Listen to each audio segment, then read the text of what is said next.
Good day. Welcome to News Express. Now, in what appears to be another sign of deepening internal tensions within Nigeria's opposition ranks, the ADC has publicly disowned a parallel congress held in Katsina State, declaring it unconstitutional, illegitimate, and a direct threat to the party's internal democratic process. Speaking in Katsina, the chairman of the State Congress Committee, Atiku Abubakar Saleh, left little room for ambiguity. The Congress, conducted earlier by some party members, he insisted, holds no legal weight and should be disregarded entirely. His words were not merely procedural. They were decisive, signaling a party leadership determined to assert control over its structures amid signs of fragmentation. At the heart of the dispute is authority. Who has the right to organize, to convene, and ultimately to decide the leadership structure at the state level? According to Abubakar Saleh, that authority lies solely with the committee constituted by the party's National Working Committee. Any exercise conducted outside that framework, he said, is null, void, and of no consequence. This is not just about a Congress, it is about legitimacy. The ADC, like many Nigerian political parties navigating the road to future elections, is under pressure to demonstrate internal cohesion. Incidents like the Katsina Parallel Congress expose the fragile underbelly of party politics, where competing interests, local power struggles, and question of recognition often collide. Abubakar Saleh emphasized that his committee was not self-appointed, but formally mandated by the party's national leadership to conduct credible and transparent congresses. That distinction is crucial. In Nigeria's political ecosystem, legitimacy is often tied not just to process, but to endorsement from the national structure. He further pointed to a recent court judgment that cleared the way for the congresses to proceed, reinforcing the committee's position as both legally and institutionally backed. With that, the official timetable was laid out clearly. World and local government congresses scheduled for Wednesday, followed by the State Congress on Thursday. In contrast, the earlier gathering conducted by rival party members now stands in direct opposition to both the legal framework and the party's internal directives. To tighten control, the National Working Committee also approved the composition of key oversight bodies, including a screening committee led by Dr. Suleiman Miyawo. According to Abubakar Saleh, this structure is designed to ensure due processes, prevent manipulation, and holds the party constitution. The need to stress process often reveals the fear of its breakdown by explicitly warning that any unauthorized Congress is invalid. The committee is not only asserting authority, it is also acknowledging the existence of internal dissent, strong enough to challenge that authority in practice. This is where the situation becomes politically significant. Parallel congresses are rarely isolated incidents. They are symptoms of deeper factional alignment within parties. Abubakar Saleh did not shy away from his implication.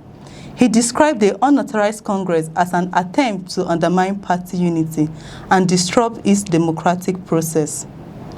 It is a strong accusation, one that frames the incident not as a misunderstanding, but as a deliberate act of political disobedience.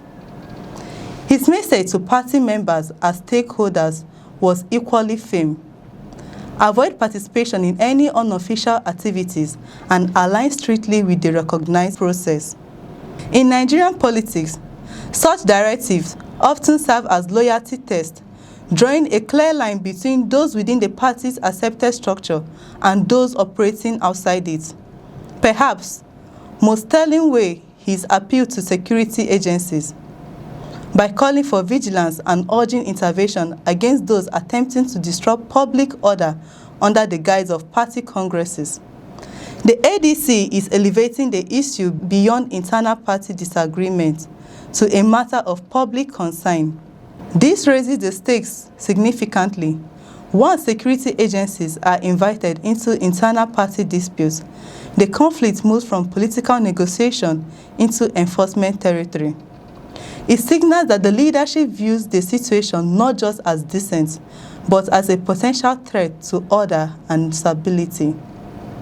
History suggests that such intervention can be double-edged. While they may detail unauthorized activities, they can also deepen perception of exclusion among dissenting members, further entrenching divisions rather than resolving them. What makes the Katsina episode particularly noteworthy is its timing.